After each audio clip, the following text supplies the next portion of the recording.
happy, happy mole. It's impossible, it's impossible.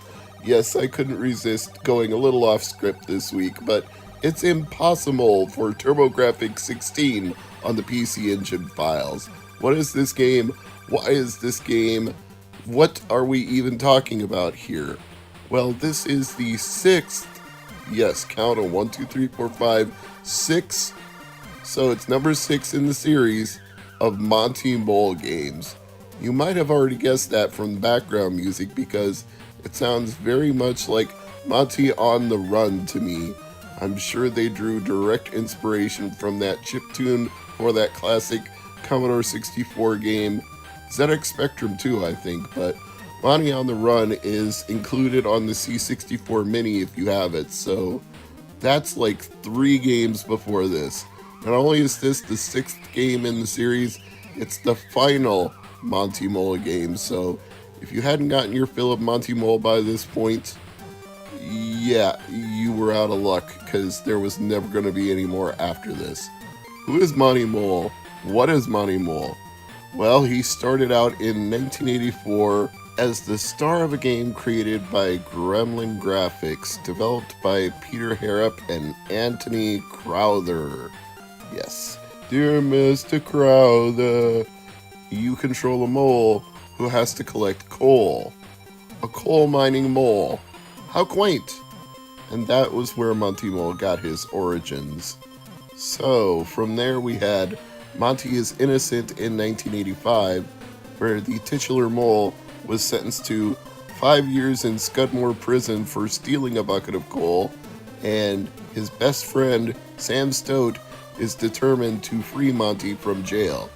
In the third game, Monty on the Run, he is on the run from authorities after his intervention in a coal miner's strike, so he must escape from his house and head for the English Channel and freedom in Europe. The fourth game was Auf Wiedersehen Monty. Monty travels around Europe collecting money in order to buy a Greek island where he can safely retire. The fifth game was Moly Christmas. It was only released as a tape on the cover of Your Sinclair magazine. He's tasked with recovering the source code to his latest game and getting into the duplication plant. It's pretty wacky for that to be the premise of a Monty Mole game and to be given away free on the cover of a magazine. Although it's not unprecedented. I mentioned Bomboozle in a previous episode. That was actually given away on the cover of a magazine as well, so if you had a Commodore Amiga and you had that magazine subscription, you got Bomboozle for free. And this is the 6th and final game, Impossamole. It was first released for Amiga, Atari ST, C64, Amstrad CPC, and the ZX Spectrum, and then got a port to TurboGrafx 16 a year later. Developed by Core Design, published by Gremlin Graphics, produced by James North Hearn, designed by Alex Davis, Bernie Hill, Ian Stewart, programmed by Alex Davis and Ashley Bennett, and composed by Barry Leitch. Leitch, you did a great job here. This is a very classic Mr. Hubbard sounding chiptune. Like I said, it reminds me of Monty on the Run. Everything in this game is musically impeccable. And it's a side-scrolling platforming game where the titular Monty Mole has now been given superpowers by some mysterious entity who apparently just wants Monty Mole to do his bidding by collecting all the items that he's looking for. I don't think the mole even needed superpowers to do that. He probably could have gotten by just with his wits and his digging skills, but nope, he's been herked up. But it's a weird kind of superpower that's very limited. Like, he looks like a superhero, he's got a cape, he's obviously very strong, but yet he easily gets knocked back by enemy damage, and if you give a mole superpowers, like, it's still a mole, so it can only be so invincible. It's very invincible, as a matter of fact. Monty Mole is, for a superhero, he's just not that strong or that powerful. And powerful also does not describe the price of this game. It's actually one of the more affordable TurboGrafx 16 games that you can pick up. I say more affordable given that none of them are inexpensive, but loose 35, complete 45, new 65. Yeah, that's on the lower end of the TurboGrafx 16 spectrum.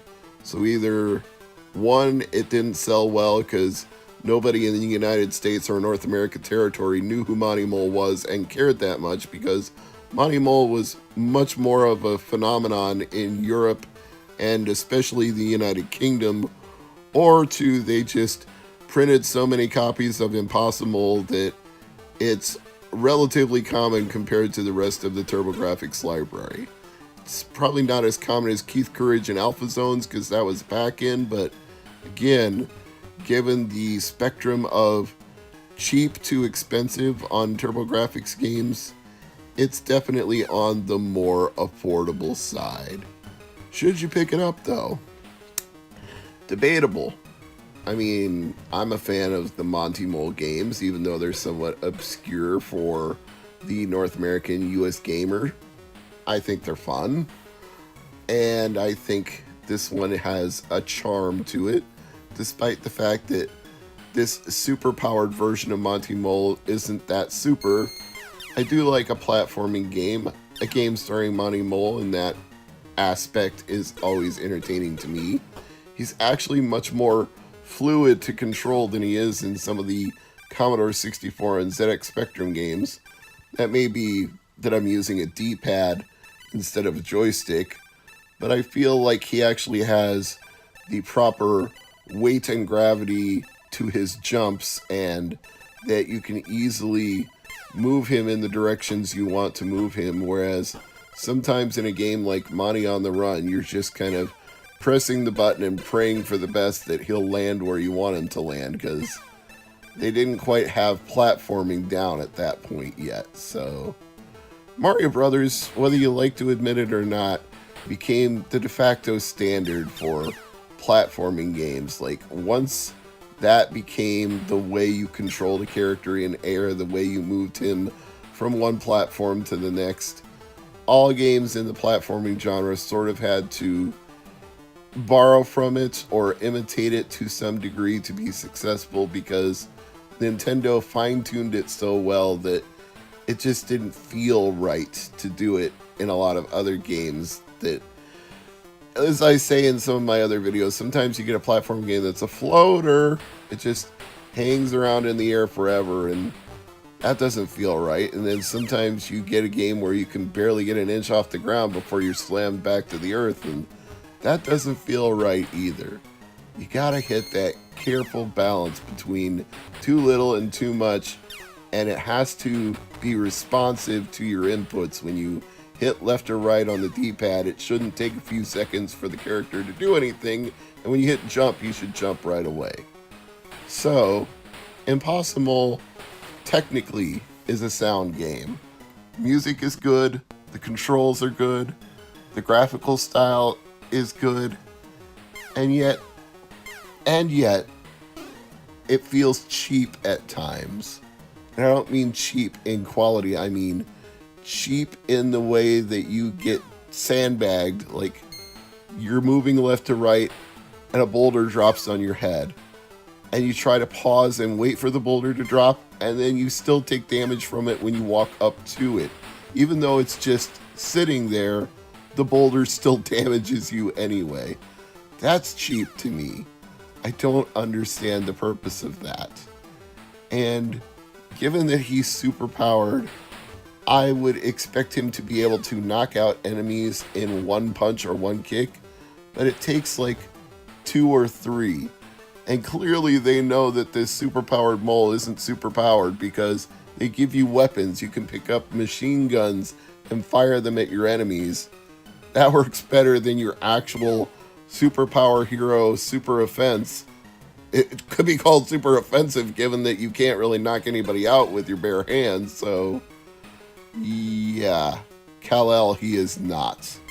So you get guns and you shoot enemies and you do these tasks like collecting scrolls, and then it just sort of feels like, why? Why do I get a cheap death and have to go all the way back and do all that all over again? Why can't I just pick it up from the point where I died? That would make this game a lot less cheap, but here I have to go all the way through this castle, all the way back down into the subterranean lair, and all the way back to the point I was at before. If I was using save states, it might not be nearly as frustrating, but I'm not. I'm trying to give you an authentic experience of what Impossamole is like. So, I don't not recommend this game. It's just going to be a trial and error game. You're not going to get through it super fast. You can't pick up speed and just blaze through it. You've got to take your time, know where the traps are, know where the items are, and just commit yourself to the grind.